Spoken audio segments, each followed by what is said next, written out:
મારે કહેવાનું એવું है કે જો ખટક રાખ્યો ભલે ને કે ડોસી ડફણો ઘોસ્યો. તો ચલિए शुरू करते हैं. આજે આપણે કનીજ ગામ આવી ગયા છીએ.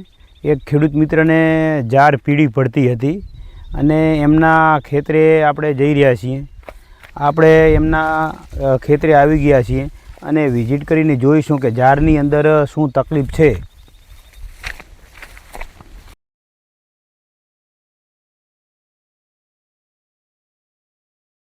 આજે આપણે કનીજ ખેડૂતના ખેતરે આવી ગયા છીએ અને આપણે એમને પૂછશું, નશાભાઈ દેસાઈ છે, એમને પૂછશું કે એમને ઝાડમાં શું તકલીફ હતી અને આપણને શા માટે બોલાયા છે.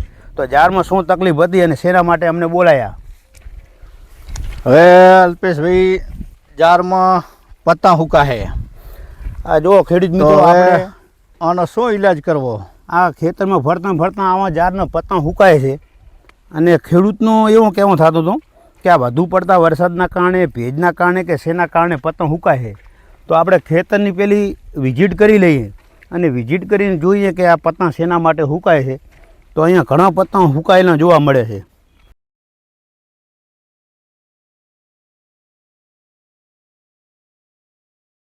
ખેડૂત મિત્રો, આ ખેતરની વિઝિટ કરતાં કરતાં મારા અનુભવ પ્રમાણે મને અહીંયા જોતાં એવું લાગે છે કે આ જે ઝાડના પત્તા પીળો પડે છે, હુકાય છે, એના માટે જુઓ બગલો જુઓ તમે બધે. આ ખેતરમાં બધે બગલા, આ ખેતરમાં બગલા. એ અનુભવ પ્રમાણે મને એવું લાગે છે. પછી આપણે નિરીક્ષણ છોડનું કરીએ પણ આ બગલા ફરે રહે એ પ્રમાણે તો ઈયળ હોવી પડે ઝાડની અંદર. હવે આપણે નશાભાઈ આ જે પત્તા હુકાયેલા છે ને એવા 3-4 છોડવા લો અને પછી આપણે છોડને ફેંદીએ કે એની અંદર શું નીકળે છે. આ પત્તા હુકાયેલા છે.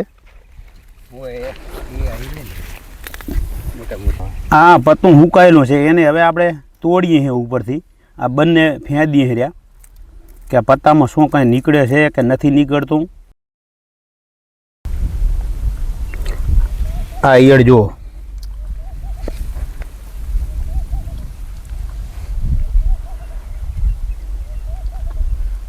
આ પત્તાની અંદર આ ઉપર પડી ગઈ છે ઈયળ અને અહીંયા કને આ પત્તા આવા જેવા ડાઘ પણ પડી ગયા છે.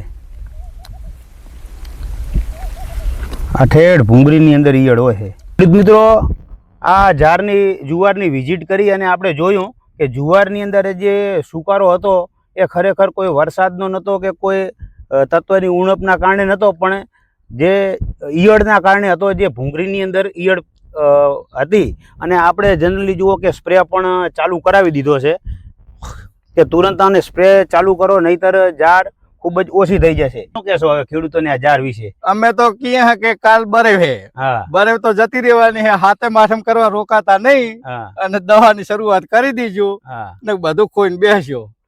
તમારે શું કહેવું છે? મારે કહેવાનું એવું है કે તમે આ હાથે માઠે કરવા રહે છો તો આ ઝાડ ખુશ્યો ને કે આંટો મારતા રહેજો ક્ષેત્રમાં.